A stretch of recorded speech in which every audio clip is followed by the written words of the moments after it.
Welcome back to the channel. Today we're going to be breaking down Unspoken. As usual, this is just a preview of the breakdown, but if you head over to my Patreon, which is in the link in the description, and watch the full thing where I go through absolutely everything, but this is just a preview. But yeah, let's move straight into the breakdown. Hope you enjoy.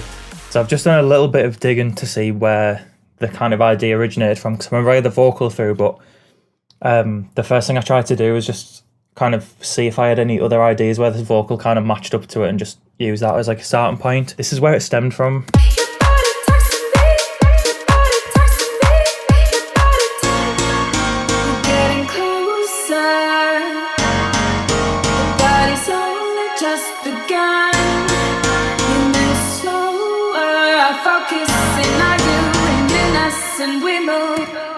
Yeah, so you can kind of see a little bit further on this project, I've kind of flipped it from a house thing into like, I've got the halftime drums here and then I've started fleshing it out, and these are elements that actually appear in the final song.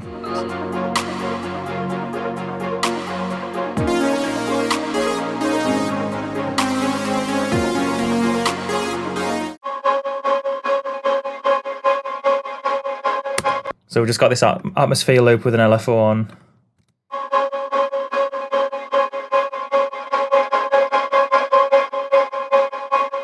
That's just two LFOs stacked just to get that kind of rhythmic movement going.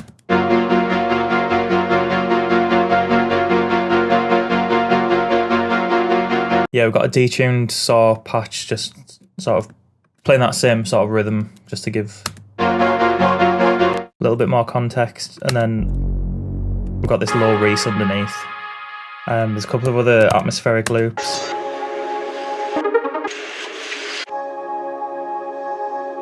Yeah, just these like really nice drones.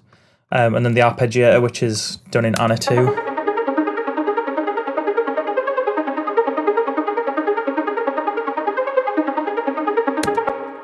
Yeah, this one's really simple. It's just a saw wave, just with a bit of detune, and then just run through a filter. And a bit of reverb just to give it some extra depth and character.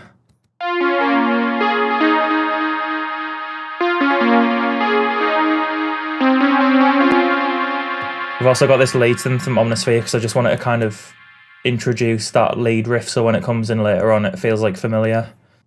Yeah, this is just a Virus JP preset. Just filtered it right down, just take the top and bottom out, and then just a bit of echo just to sort of push it back in the mix a little bit more. But dipping into the pianos, we've got this made out of 3 layers.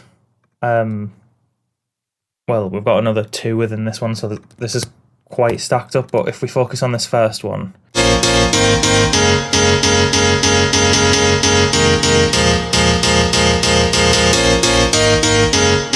so this one's just played on an M1 piano. This is like the bulk of the sound really, like that's what I wanted, that M1 piano sound, but sometimes that M1 sound just doesn't really sound thick enough, so you need to layer it with a couple of things. This is normally what I choose to layer it with. It's true pianos.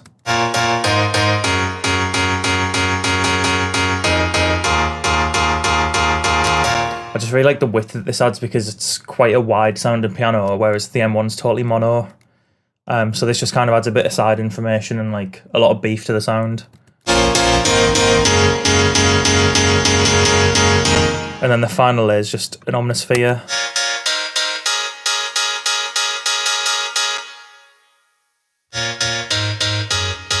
This one's quite a top-endy one, but this was just to add a bit more like sort of bite to the sound. So when we've got those 3 pianos laid up, let's just delete that. Let's see how it sounds without the processing.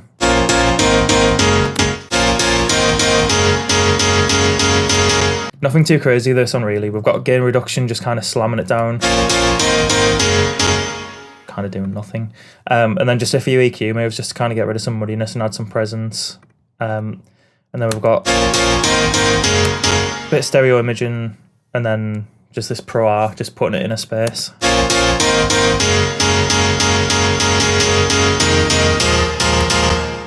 So you could really just use that on its own as it is, but I decided just to go one further and just kind of add some super saws.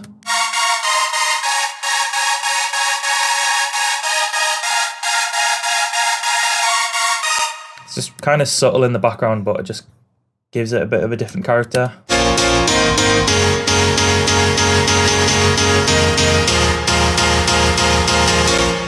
And then underneath we've got this Serum, which is just playing the root notes.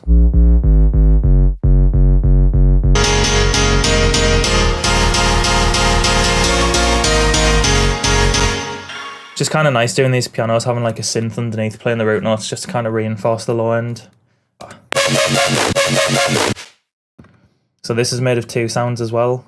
If we go on to this first one, and I'll turn the processing off just to see what's coming out of Serum.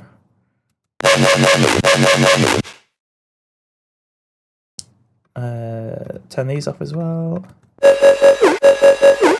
So that processing's adding quite a lot. So if we break this patch down, there's just a quick pitch bend down on the sound, which is making that sort of sweep down. And again, a lot of stuff I was making like in this era, it was all sort of massive wavetables, so I've used the rough math one as sort of the bulk of the sound. Doesn't really sound like much on its own, but if we add that extra octave above, that's just a triangle wave with a bit of sync on. I always find it's good with a sync knob to kind of, obviously if you put it straight on 3%, that's going to be like a perfect sort of octave above. Sometimes just pushing it like just below, you can get like the sound start to break up a little bit. I feel like that sounds a lot better than it sort of just being a perfect like octave above. And then we've got this filter, just emphasising that midsection, but where the sound really comes to life is through the distortion. We've also got the sub bass running through. It's that sub that's really crunching everything together, and then after a bit of OTT, and then we've got this filter as well.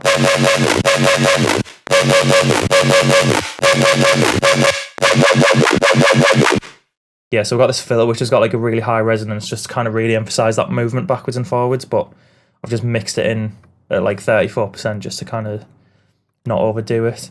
Then we've got this bass beef rack, which is basically just like a fat rack, but it's a bit of Camel Crusher, OTT, bit of stereo width and a saturator just to trim it off the end.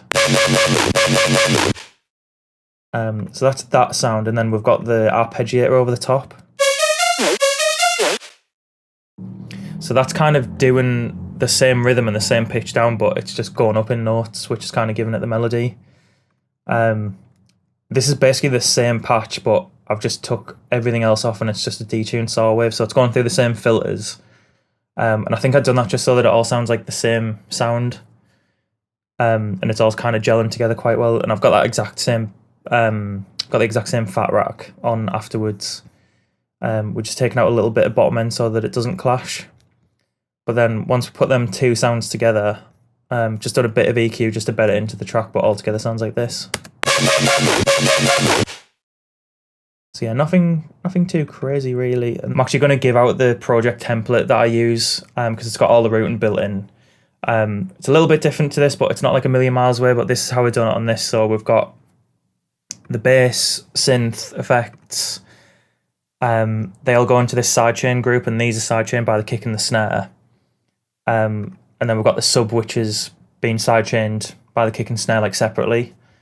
I always like to have separate control over sort of ducking the mid-range sounds and the sub-bass sounds.